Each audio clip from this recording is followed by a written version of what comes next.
Merry Christmas, Happy New Year 2026, and moving forward. How are you all? I hope that my video finds you all very well, happy and safe. In Tagalog, maligayang Pasko at manigong bagong taon po sa inyong lahat. Kahimanawari po ay nasa mabuti kayong kalagayan habang pinapanood po ang aking video na ito. In English, this is Miss Juanita de Guzman Gutierrez, BSCD, MSCD, speaking to you over the video, and I hope that my video finds you all very well, happy, and safe. Speak Tagalog, a basic primer, is my first book among my 22 books, yes, 22, and you will find them all worldwide at Amazon, at skirtspress.com, all bookstores near you globally, and at my two websites, Juanita Gutierrez, PSCDMSCD.com, and the second one is JuanitaGutierrez.com. I invite you all to visit my website. You're welcome. And let's do some housekeeping first. First of all, I would like to give my love, light, and gratitude to our I Am God Presence Creator in our own heartbeats. I honor the God in me, in you, and all of us. We are all walking gods and goddesses indeed. And also love, light, and gratitude to my beloved parents, all my brothers and sisters and their own families. As I'm the only single in the family, that's why I'm able to write 22 books. And love, light, and gratitude as well to all my wonderful subscribers, those who like, shares, comments, and subscribe.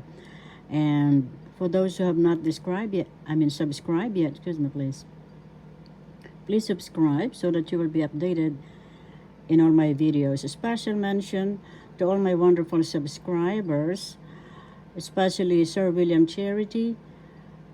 He is giving free haircuts to the poor people in the Philippines and also some groceries. So he has a live every day or every night, wherever you are in this beautiful Mother Earth. We have different time zone. And please visit him as well. And all my wonderful subscribers, I visit you as well. And if there are times that I am not able to answer your comments, please be assured that I am reading them all. In Tagalog, nagpapasalamat po ako una-una sa may kapal na tumitibok po sa ating mga puso. At binibigyan ko po ng papupugay at pagmamahal ang ating Diyos na tumitibok sa ating mga puso, sa akin, sa inyo, at sa atin pong lahat. Nagpapasalamat po ako ng punong-puno ng pag-ibig. Una sa Diyos at sa aking mga magulang at sa aking mga kapatid at kanilang mga pamilya. Ako lamang po ang dalaga sa amin, kaya po ako ay nakakapagsulat ng 22 aklat na makikita po ninyo at mabibili sa buong daigdig. Sa Amazon, sa lahat po ng aklatan, kung saan man po kayo naroon. At sa akin pong dalawang website, JuanitaGutierrez.com, JuanitaGutierrezBSEDMSCD.com. Marami pong salamat din sa aking mga taga-subaybay at taga-tangkilik, lalo na po yung palaging walang sawang bumibisita sa aking channel. Marami pong salamat at lalo na din po kay Sir William Charity. Kaya yun po ang kanyang pangalan dahil po nagbibigay po siya ng tulong na libreng gupit ng buhok. Magaling po siyang maggupit. At nagbibigay din po siya ng mga groceries na pagkain at kung anong makakatulong sa ating kapwa. Kaya bisitahin po ninyo din siya. Marami pong salamat at let's go to our lesson for today. Today we're going to study pantukoy. First syllable pan, second syllable tu, third syllable koy. Pantukoy. Second syllable is the accent, so that's how you pronounce it. or bigkas in Tagalog, pantukoy. In English, particle, singular, with S, plural. Singular, isa in Tagalog. Plural, marami in Tagalog. So, particle or with S particles mean the same word, pantukoy. Pantukoy. And we had interrogative, pantukoy na pananong. Interrogatives, pantukoy na pananong. Example, halimbawa. Ano? Ano? What in English? Sino? Sino? Who in English? First syllable a, second syllable no. The accent is in the second syllable. Ano? Ano? What in English? Sino? Sino? First syllable si, second syllable no. The accent is in the first syllable. Sino? Sino? Who in English? Kailan? Kailan? First syllable ka, second syllable i, third syllable lan. Kailan? Third syllable is where the accent is, so that you will pronounce kailan. Kailan? When in English? Saan? Saan? First syllable sa, second syllable an. The second syllable has the accent. Saan? Saan? Saan? Where in English? Bakit? Bakit? Why in English? First syllable ba, second syllable kit. The second syllable has the accent. Bakit? Bakit? Bakit? Why in English? Alin? Alin? First syllable a, second syllable lin. The second syllable has the accent. Alin? Alin? Alin in English, which? So I hope you learned something today, and let's review. Pantukoy. Pantukoy. Particle, singular, with S, plural, means the same word in Tagalog. Pantukoy. Singular in Tagalog, isa. Plural in Tagalog, marami. Example of pantukoy.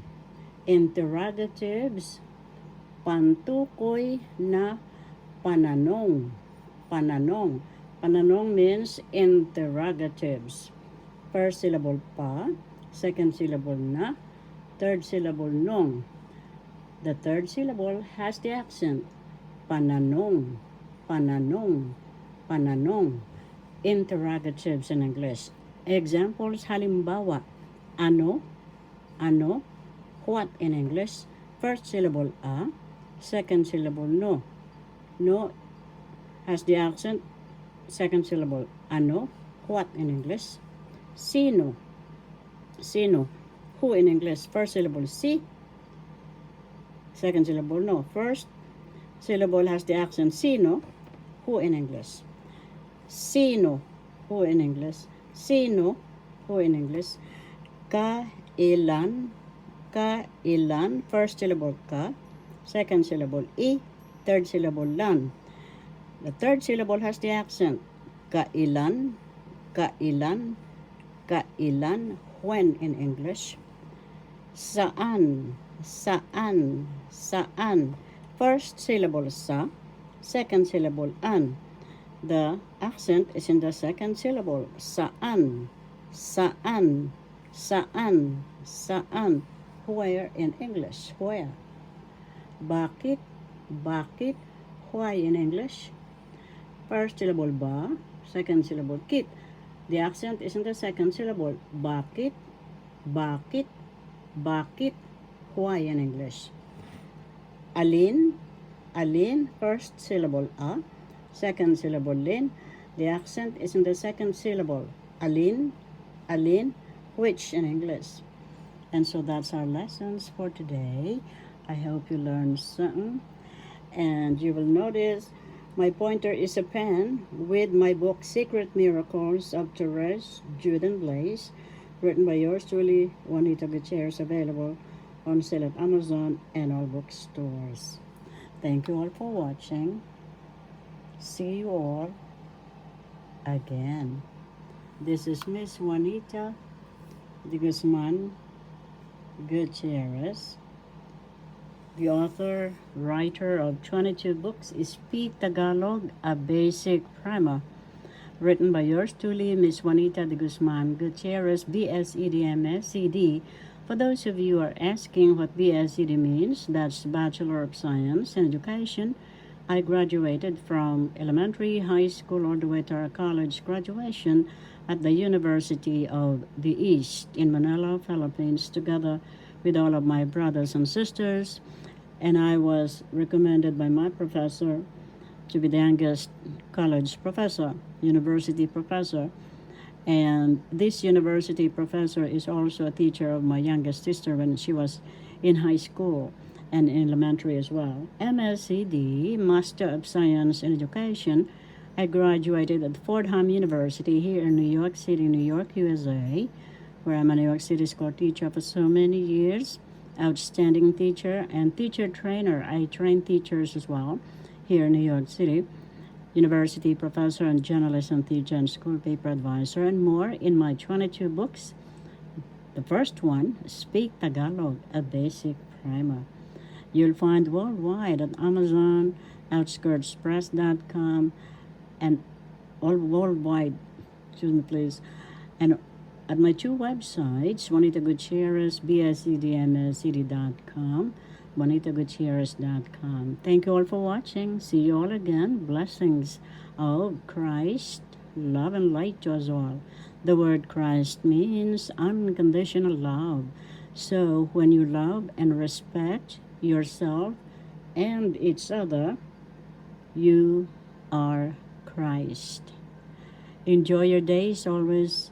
Again, Merry Christmas, happiest of New Year 2026, and moving forward to us all with long lives, prosperity, good health, peace, unity, compassion, happiness from our I Am presence within our heartbeats. And you see Saint Joseph, Saint Mary with the baby Jesus, and the teachings of Jesus. You are God's. Greater miracles she will do. Have a nice day always.